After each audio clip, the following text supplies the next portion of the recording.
Our next unit is on kinetics, which is the study of how fast chemical reactions go.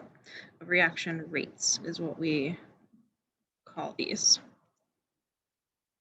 Reaction rates or speeds. So what we're going to be focusing on today is kind of the basics of, at the molecular level, what must happen in order for a reaction to occur.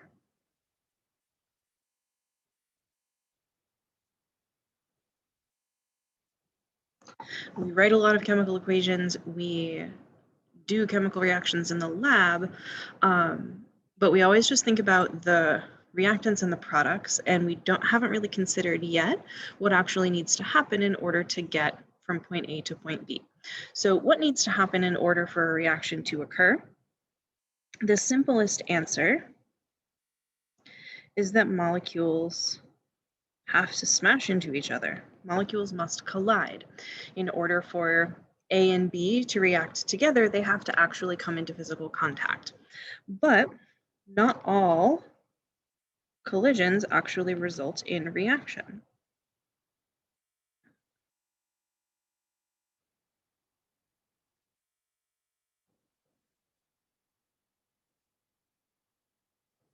There are two conditions that need to be met in order for a collision to be what we call successful, meaning that your reactants collide and they actually convert into products. And the first is that your molecules must collide with sufficient energy. They have to smash into each other hard enough.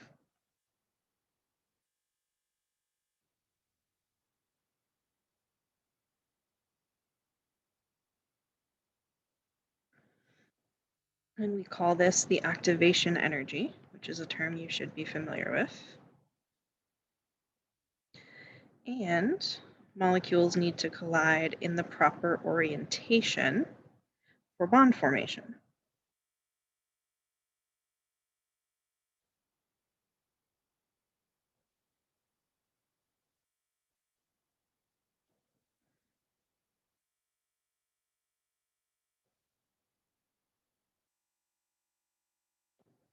That if if an atom of carbon is creating a new bond with an atom of oxygen, when you're forming your products, those two exact atoms have to come into contact with one another, not just some random part of the molecule. For example, for a simple example of what I mean by this, if we look at the reaction between, let's say, HCl and water.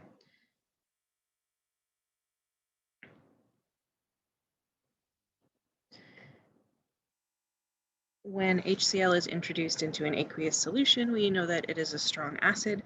It generates hydronium.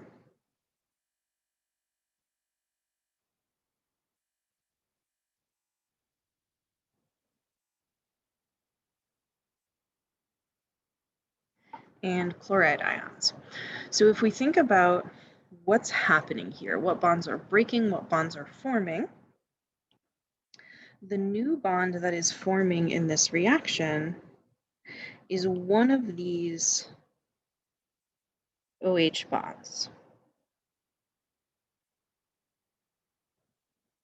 The bond that is breaking is this HCl bond.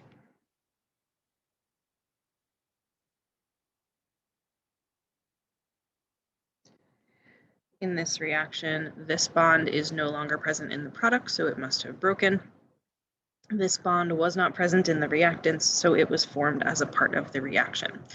So in order for this new bond to form, the way these things have to collide is that this oxygen atom, which is this guy right here, has to collide directly with this hydrogen atom over here.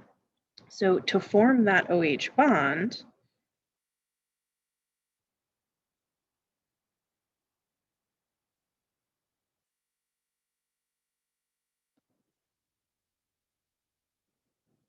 those O and H atoms must collide, meaning that those molecules have to be oriented properly when they actually hit each other.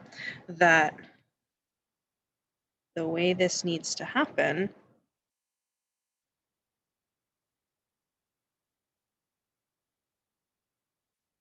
is with the molecules oriented something like this, because it's actually this lone pair that reaches out and grabs that hydrogen atom, so it has to be able to access that.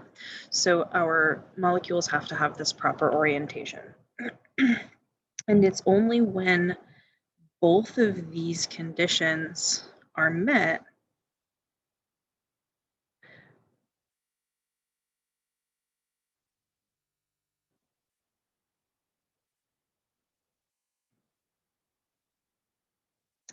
um, is a collision what we deem successful, meaning that a reaction happens.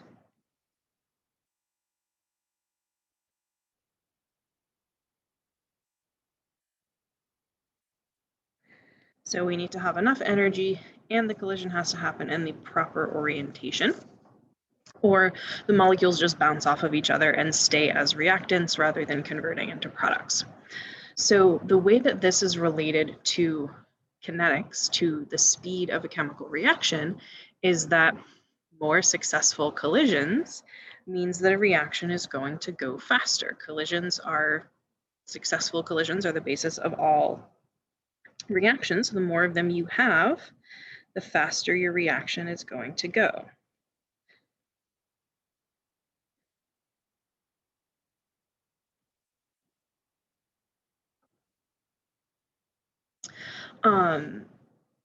So kinetics really allows us to understand and control reactions in a pretty powerful way. It's really important in a lot of industrial and medical applications. For instance, knowing how quickly a drug is going to be metabolized in the human body affects the size and frequency that you take the dose.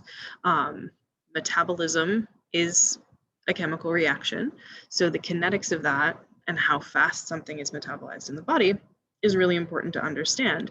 That if you have a drug that is metabolized really slowly, perhaps you can take a larger dose once a day, but if something reacts more quickly in your body, then you might need to take smaller doses more frequently in order for it to continue being effective. And basically, collisions is this idea of successful collisions is the basis for explaining like everything in kinetics. Anytime your reaction rate increases, it is because you have more successful collisions. You can accomplish that by having more total collisions. So if, say, 5% of your collisions are successful, and you just have more overall, you're going to get more that are successful.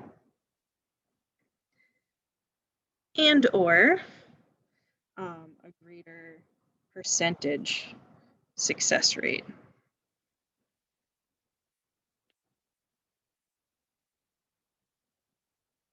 Either increasing the average energy of your collisions or increasing the what I refer to as the orientation accuracy, meaning how frequently things collide in the proper orientation. And in the next couple of videos, we're going to talk about what experimental factors actually affect that and how they relate back to this idea of collision success. So there are 4 factors that we'll be talking about over the next 2 videos to kind of expand this idea of collision theory and how different experimental factors affect the rate of a chemical reaction.